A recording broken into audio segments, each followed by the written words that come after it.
The Trump administration declared a surprising war on the US dollar on Wednesday, breaking from a long tradition in which top American officials generally voice support for a strong American currency.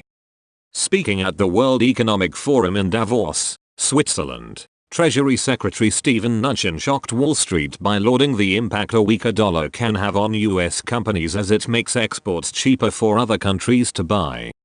Obviously, a weaker dollar is good for us as it relates to trade and opportunities, Mnuchin told reporters in Davos. Mnuchin said recent declines in the value of the dollar against other currencies were not a concern of ours at all.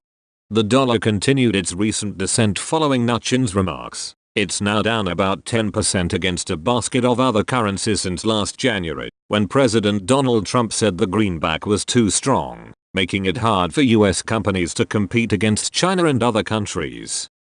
The currency decline has puzzled some economists and Wall Street traders because the dollar generally rises in value as the economy improves and the Federal Reserve increases interest rates. Yields on US Treasury debt are currently rising as the Fed shifts policy. Rising yields usually make the dollar more attractive to investors, but the greenback keeps dropping.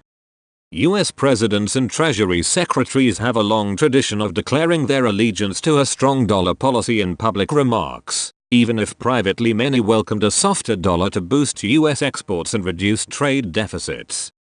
If the US is publicly supporting a weak dollar while also imposing tariffs on foreign imports, as the Trump administration did this week, it could invite retaliation from other countries, potentially sparking both currency and trade wars, economists say. It's remarkable, really, this kind of bomb throwing from Mnuchin on the dollar the same week they slap on tariffs, said Ian Shepherdson of Pantheon Macroeconomics, referring to action this week by the Trump White House to impose tariffs on some imported solar panels and washing machines. The problem with this is it just invites retaliation. This is not a friendly action. A weaker US dollar, while potentially a boost for exports, makes many foreign consumer goods more expensive for Americans to buy. That could hit lower income consumers the hardest, including less well-off voters in Trump's political base. Retaliatory tariffs on US exports could also hurt domestic manufacturers. The concept of a public strong dollar policy dates back at least 3 administrations to when Lloyd Bentsen and Robert Rubin served as Treasury Secretaries under President Bill Clinton. The general approach reflects the belief that a stronger dollar improves the value of US Treasury bonds, equities and other dollar-denominated assets and gives Americans more purchasing power. It also generally reflects an improving US economy. I have been consistent in saying, as my predecessors have said, that a strong dollar is good for the United States. If you look at the US economy right now, the truth is our economy is performing quite well, then Treasury Secretary Jack Lew said in January 2015, echoing the regular public refrain of US officials. Mnuchin did nod to this tradition in his Davos comments after remarking on the benefits of a weaker dollar. Longer term, the strength of the dollar is a reflection of the strength of the US economy in the fact that it is and will continue to be the primary currency in terms of the reserve currency, he said. In addition to breaking with tradition, Mnuchin's comments are at odds with the king dollar view of some of Trump's biggest economic supporters. Larry Kudlow, the economist and commentator often mentioned as a potential successor to Gary Cohn as National Economic Council director, has repeatedly advocated a strong dollar policy.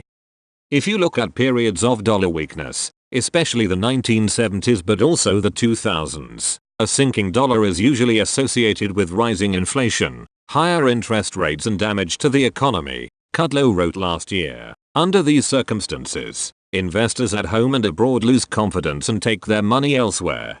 Mnuchin's remark at Davos also seemed to contradict his own statements from last year when he attempted to clean up Trump's remark that the dollar was getting too strong. At the time, Mnuchin said in an interview with the Financial Times that Trump was absolutely not trying to talk down the value of the dollar.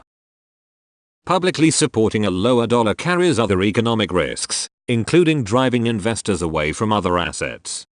You run the risk of not just talking down the dollar but talking people out of buying US equities and US bonds as well, said Jim O'Sullivan of High Frequency Economics. You can end up with higher interest rates and lower equity prices. It's really playing with fire.